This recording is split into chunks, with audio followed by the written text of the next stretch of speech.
Olá, estamos aqui com mais uma entrevista do Solos Férteis. Hoje recebemos com muito prazer Alice Stefânia, atriz, diretora, pesquisadora, professora do Departamento de Artes Cênicas da Universidade de Brasília, uma bela carreira acadêmica, até com pós-doutorado, e também uma bela carreira prática, né? Uma vivência de palco muito expressiva em Brasília. E eu começo agradecendo a sua presença, Alice, e perguntando já a importância da formação, da pesquisa e da formação numa carreira de atriz e da nossa presença, da presença feminina, no âmbito acadêmico, né? Porque, como todos os estudos, majoritariamente os teóricos são masculinos, então a importância da gente estar produzindo e registrando conhecimento. Você tem até livro, vários artigos, né? Me fala um pouco disso. Bom dia, Juliana. Obrigada pelo convite. Uma alegria estar aqui. Eu acho que esse projeto é um projeto assim muito importante, muito significativo, né? A rede como um todo, né? E esse projeto particularmente que vocês desenvolvem aqui em Brasília. Então, estou bem contente de fazer parte. Já me aproximei em alguns momentos, né? Consegui fazer em uma ocasião, aí uns anos atrás, algumas oficinas.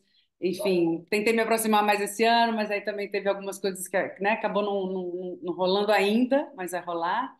Então, bem feliz de estar aqui, né? Assim, somando a essa rede de mulheres maravilhosas. Eu acho assim, eu acho que a importância da formação, da qualificação, eu acho assim importantíssimo, Juliana. Embora eu acho que não necessariamente ela precisa ser feita dentro da academia, né? Dentro da universidade. Formação, laboratório, mergulho, experimento, quer dizer, esse trabalho constante sobre si mesmo, o trabalho sobre o trabalho, né? É, né, a experiência em diferentes técnicas, com diferentes poéticas, com diferentes referências, eu acho fundamental. E não só no sentido de formar um ator e aí, ou uma atriz, e aí está pronta e acabou, como também como um processo constante. Eu acho que é uma coisa para a vida, né? Eu vejo assim eu experimento. Inclusive, agora em janeiro eu fiz duas residências artísticas porque também essa coisa de ser professora, né? Aí dá uma vontade de estar em situação, de ser provocada e de ser cutucada e de ser levada para outros lugares. Então, para mim é bem importante me colocar nesses lugares. Então, sim, eu considero que a formação ela é fundamental, mas não acho que tenha que ser necessariamente num contexto universitário acadêmico, né? Assim, no fundo, eu acho que as duas coisas se complementam e que tem enfim, muito alimento, muita nutrição nesses dois contextos, né? Tanto fora como dentro da universidade. E, bom, acho que a presença feminina é fundamental. Eu acho que, assim, para além de uma ideia de gênero, né? Gênero mulher, eu acho que tem uma coisa que concerne aquilo que simbolicamente a gente identifica com o feminino, que é esse lugar né, do mergulho profundo, da sensibilidade, da intuição, da abertura para o desconhecido, né, do abraçar o desconhecido, do conseguir se lançar né, num salto vazio, que eu acho que isso é arte. No fundo, eu acho que sem essas qualidades femininas, a gente não experimenta realmente um processo de criação, né? Não é à toa que a gente gesta, falando do gênero, né?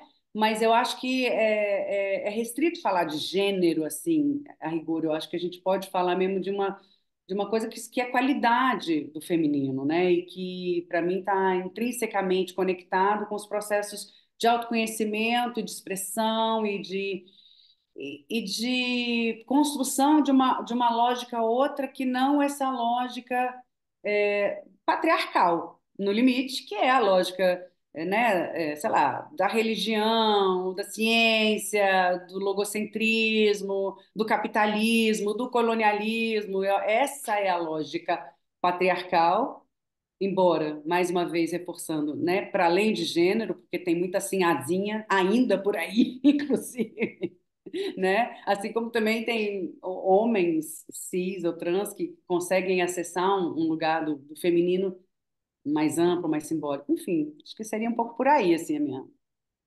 minha fala Sim, inicial. sim. É mais nesse contexto que a gente vê como é exatamente isso. Não é exatamente o gênero no sentido de quem é ou não, mas essa visão feminina ou uma forma menos patriarcal de ver o conhecimento, porque, sim, historicamente o conhecimento foi produzido e registrado por homens, né? A gente, quando começa a estudar teatro, os teóricos são todos homens, né? Então, a importância da gente estar ali comentando, escrever. Como você vê, assim, ainda um pouco, como você está muito dentro da academia também, assim, você tem um trânsito legal entre a prática e a academia, não é? Não é só acadêmica, mas como você vê ao longo dos anos, você tem um núcleo de formação também, um núcleo de pesquisa, né? Como vê ao longo dos anos a participação das meninas e no sentido de querer não só produzir conhecimento, mas produzir também os seus textos, colocar, que não é nem só falando de questões femininas, mas por ser uma mulher falando, já é uma outra visão, né, de homens. Assim, como você vê a presença das meninas na universidade e nos cursos, e querendo produzir conhecimento, ou querendo fazer textos para estar no palco. Eu acho que isso está cada vez mais presente e visível, né? Acho que presente, em alguma medida, sempre teve, né? Eu sinto que essa, esse legado maciçamente masculino que a gente tem, né, na questão da bibliografia impressa, vamos dizer assim, ou nesse universo do cânone, ele tem muito a ver com uma lógica de justamente reverberar a voz do masculino, né, do patriarcado. Agora, sempre teve muita mulher por ali, do lado, né? Eu não gosto de falar por trás, que é estranho, mas teve sempre muita mulher ali, do lado, colada fazendo o conhecimento acontecer, porque o registro do conhecimento é uma etapa do conhecimento. O conhecimento em si, ele é feito no nosso campo, né? Ele é feito ali, é na lida, né? Na lida corpo-cena, corpo-materialidades, corpo-corpo, e isso sempre esteve impregnado de presença feminina também. Falando assim, por exemplo, do meu departamento, nós somos a maioria absoluta, tanto como professoras quanto como discentes. Isso aí eu estou falando de gênero, né? Mesmo assim, factualmente, nós somos uma maioria. E é assim, o que eu sinto, tem muitas parceiras, né, dentro do meu departamento, e é uma parceria muito fina e muito, uma boa palavra para isso, muito de lei, sabe? Sim, aquela, você pode contar. Uma parceria assim a Vera mesmo. E claro, né? Obviamente tem exceções, mas assim, de um modo geral também as alunas, as discentes, são muito dedicadas, acho que tem um engajamento, tem um desejo muito grande, né, de fazer. E na pós-graduação igual, quer dizer, eu diria talvez que na pós-graduação também já somos maioria como discentes no nosso programa. Não posso garantir 100%, porque eu não estou com a listagem aberta, mas eu tenho a impressão que sim. E as É. mulheres estão produzindo cada vez mais dissertações e teses e livros e artigos de qualidade, né, discutindo tanto questões mais diretamente concernentes a esse mundo do feminino, quanto qualquer questão, né? Lugar de mulher onde ela quiser e assunto de mulher é o que ela quiser também, né? Eu acho que a gente também não está, né, restrita a isso, a falar sobre isso, obviamente.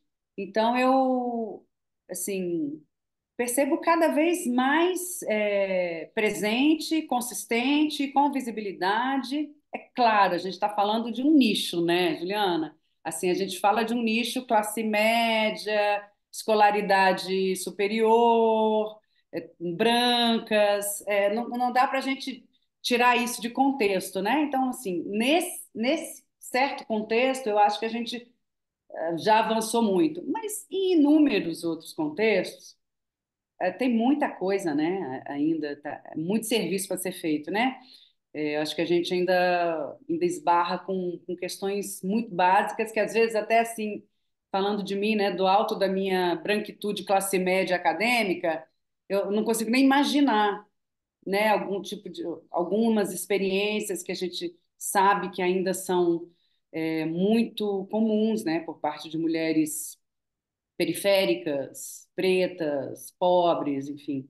Então, isso é uma coisa para a gente estar sempre muito atenta, muito ligada, né? porque é muito fácil também a gente achar que a parada tá ganha, e não tá, né? Muito caminho ainda pela frente, muito Muito. caminho. Agora falando com a atriz, criadora, como é assim, e por que produzir um solo? Eu lembro que um dos primeiros solos que eu ouvi falar aqui em Brasília, assim, que foi muito marcante, foi o Traços, né? Eu lembro que ficou um tempo, teve uma longa jornada e sempre muito comentado, muito, enfim. E por um acaso eu ganhei recentemente de uma amiga o livro. Eu achei um barato, eu falei, olha, eu não tinha, que bom. Ainda não li, mas vou ler, mas que eu ganhei bem recente, eu achei o máximo. Ela viu e lembrou de mim, enfim, não sabia exatamente quem era você ou que eu te conhecia, eu achei o máximo essa coincidência. E então, assim, como produzir solo, por que produzir um solo e, enfim, como é estar em cena sozinha? Me fala um pouco desse processo de criação e, enfim, o que te motiva. Olha, assim, o Traços foi meu primeiro solo, né?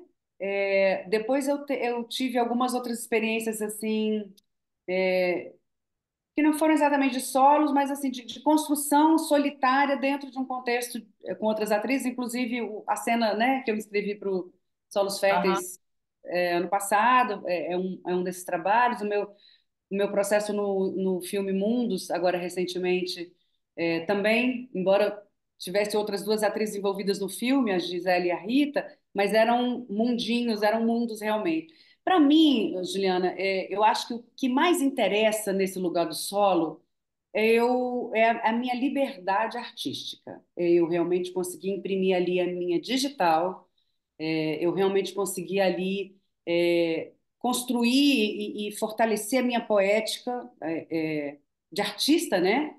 De criadora. Então, ali no Traços, eu acho que eu consegui fazer isso.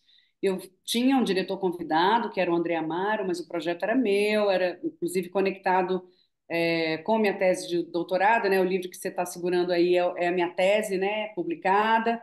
E para mim, assim, foi muito significativo eu conseguir ter feito a minha tese também no laboratório artístico, né? Porque eu sou, antes de tudo, eu sou uma atriz, assim, a primeira função, o primeiro ofício com o qual eu me identifico é o ofício de atriz. Daí derivam outros, a diretora, a professora, a pesquisadora, mas assim, é onde eu mais me reconheço, é onde eu me sinto em casa e ao mesmo tempo nunca me sinto confortável, sabe?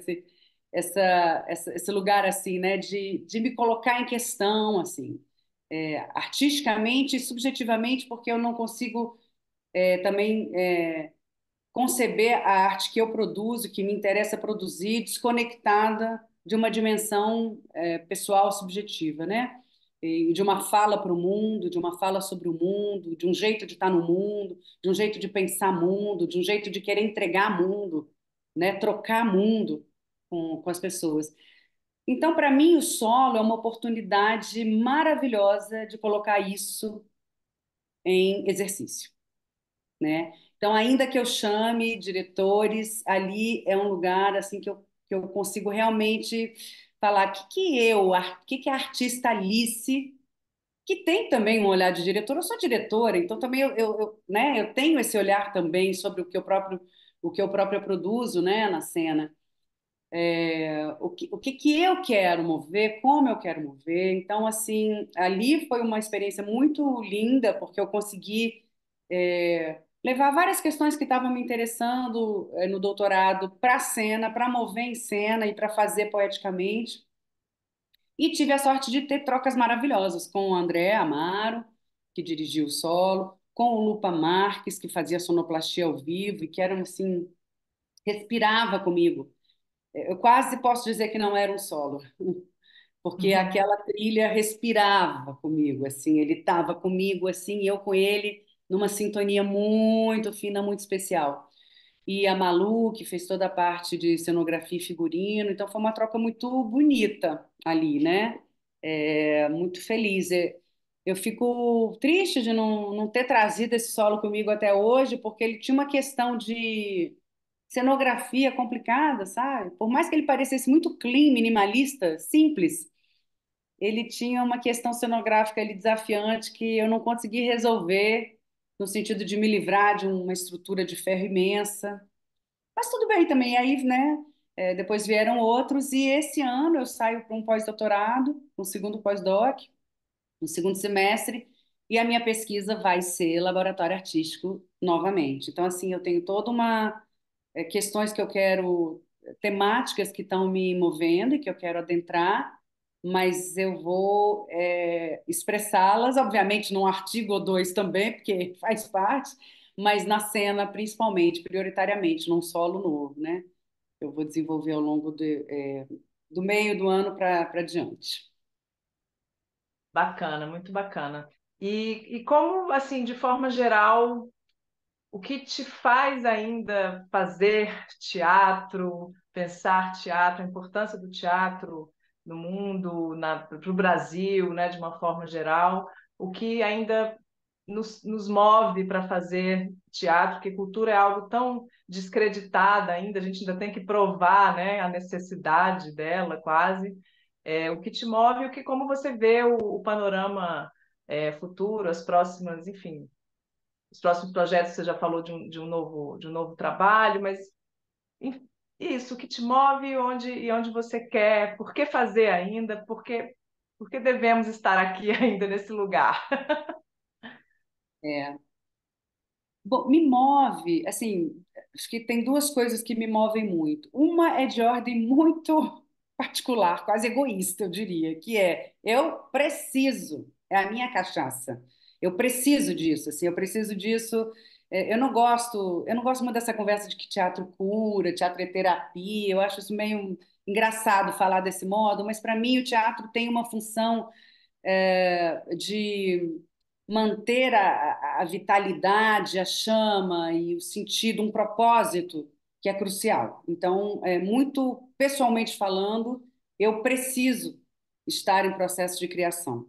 Preciso, isso me sustenta, isso me faz levantar de manhã, isso me faz seguir o meu dia, isso é meu propósito de vida, né? De um ponto de vista mais político, assim, a gente tem muita coisa para conversar sobre, a gente tem muita questão, o mundo está muito problemático, assim, em diferentes aspectos, né? E eu acho que a arte, ela, tanto na perspectiva de abordar questões, discussões, críticas, como na perspectiva do como abordá-las, tem muito a contribuir, né?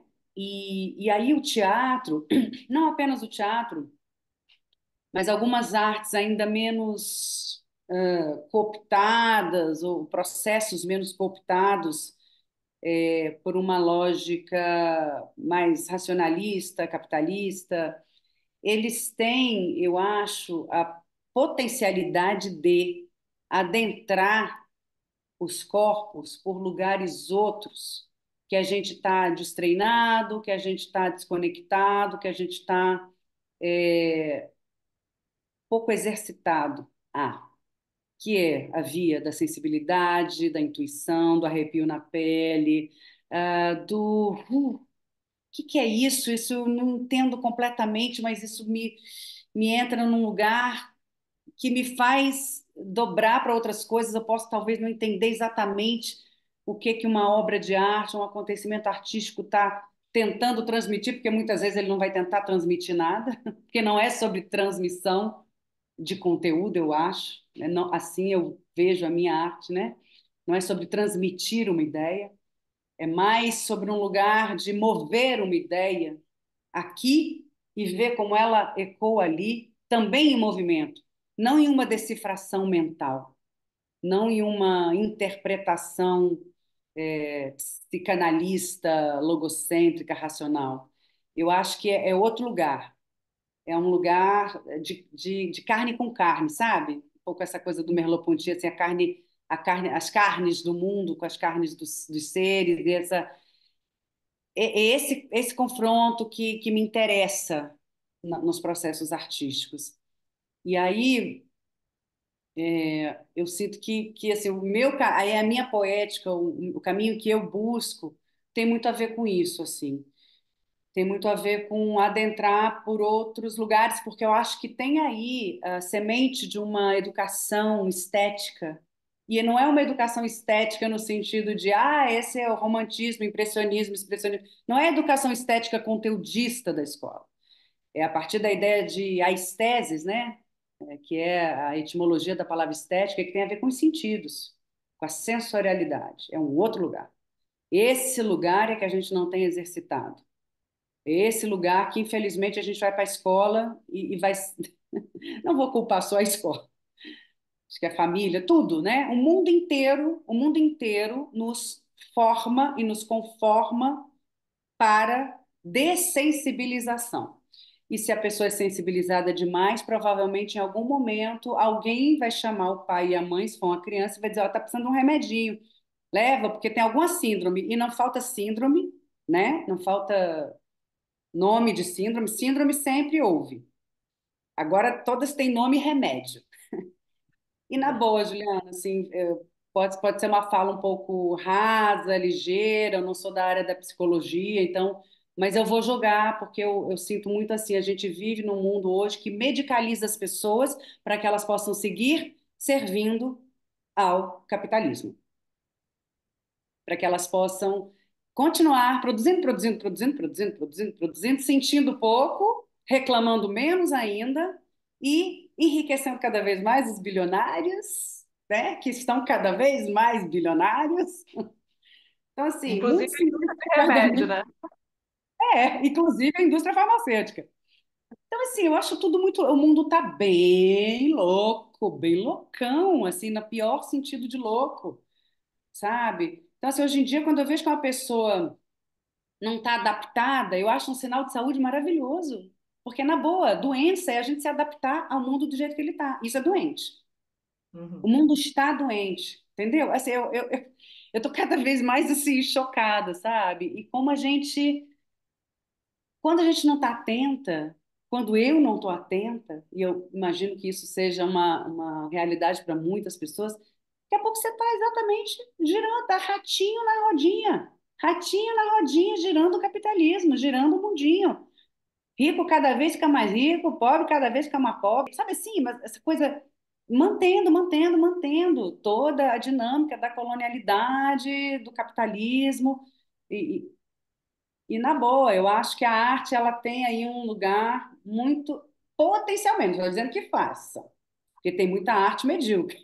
Tem, tem. Dá para ser burocrático na arte, perfeitamente burocrático, né? Assim como também dá para ser artístico e disruptivo em outros campos. E a gente tem visto isso na ciência, né? Também. Tem várias ciências que já estão, as ciências cognitivas, e como elas têm dialogado com as artes, por exemplo, né? Então, assim, não é sobre campo de conhecimento, é sobre jeito de estar no mundo, e de ver mundo, de pensar mundo e de mover mundo, né? Enfim, essas coisas andam me interessando, me instigando, né? E é um caminho de vida.